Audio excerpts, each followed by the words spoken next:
coral reefs hayatakuwa hai, ikimaanisha kuwa 25% ya viumbe wa baharini watakuwa hatarini ama hatari ya kuangamia, mojawapo viumbe hawa ikiwa ni samaki. Matumbawe yanatoa mazingira mwafaka ya kuishi kwa viumbe hawa. Kufikia sasa 50% ya matumbawe ulimwenguni yamekufa, hii ikiathiri zaidi ya watu bilioni 1 wanaotegemea kote ulimwenguni. Na jinsi anavyoarifu ripota wetu Tobias Chanji, baadhi ya wanasayansi na wapenda mazingira wameanza mpango wa kurejesha uhai wa matumbawe kwa kuyapanda baharini.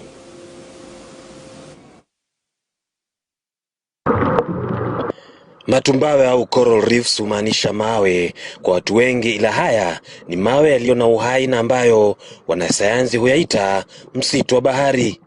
Matumbawe yana uwezo wa kuendelea kukua au kufa. Coral is actually a rock. People think it's a rock. It's calcium carbonate. Also here in the background, all the rocks you see used to be all coral, live coral. And the skeleton's on the inside, but the live tissue is on the outside. So if my hand would be the coral skeleton, then the glove is the live tissue of the coral itself. So what we do, we dive into the ocean and we look for corals of opportunity. These corals are found on the bottom of the ocean. They can be broken off by fishing activities, by waves, or by sea turtles resting on them.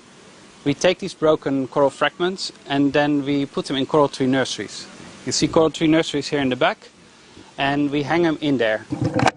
Chini ya shirika la Revolution ambalo linajihusisha na kuyapa uhai matumbawe, Vodegel na Pub wameanza kuyapanda mawe haya katika sakafu ya bahari eneo la Diani Chale kwa ukubwa wa kilomita 75 mraba.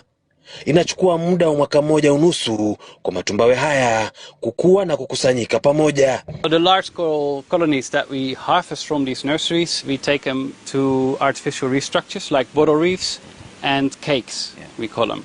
These provide a hard substrate where fish also can hide into and where the corals can grow into larger coral structures, and then baby fish can actually grow into larger fish, and that will help the fishermen to have more food and catch for nutrition for the community. It's also called the tropical forest of the sea because they provide as much life as the tropical rainforests do in the Amazon. And therefore, if we lose this ecosystem, it might be the first ecosystem we lose with lots of marine life. In my eyes, if we manage to preserve this ecosystem, the coral reefs, then I think we can also preserve all the other ecosystems on the planet, as we might lose them due to overexploitation and climate change. Matumbawe ya baharini ni mfano wa msitu na yanapeana mazingira kabambe kwa viumbe wengine upatao 25% kukua. Hili likimaanisha kuwa yakifa binadamu yu mashakani. There's 3 major benefits to mention here because the coral reefs, they have a very important role for the community. The first one is that it provides food and nutrition for the community, for the fishermen to get their catch, for fish what is healthy growing in the reefs.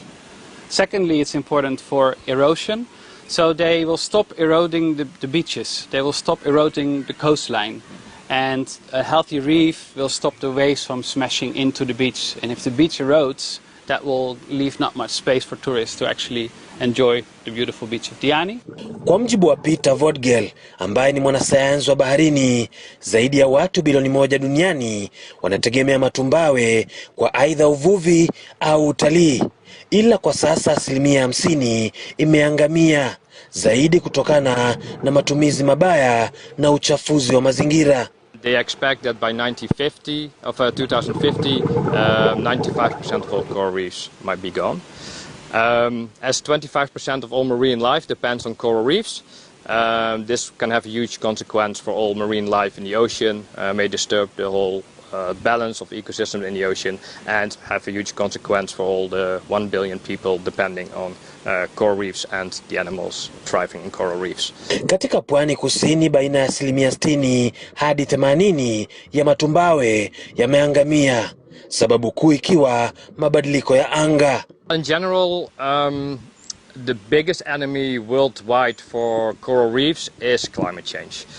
Climate change is causing the waters to heat up, causing the corals to live in a much heated environment. It's like the corals would have a fever, and if we personally would have a fever for too long, we would also die.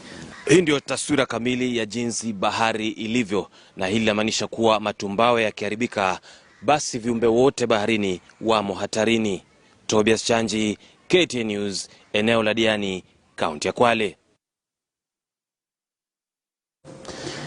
Na mtazamaji Yeri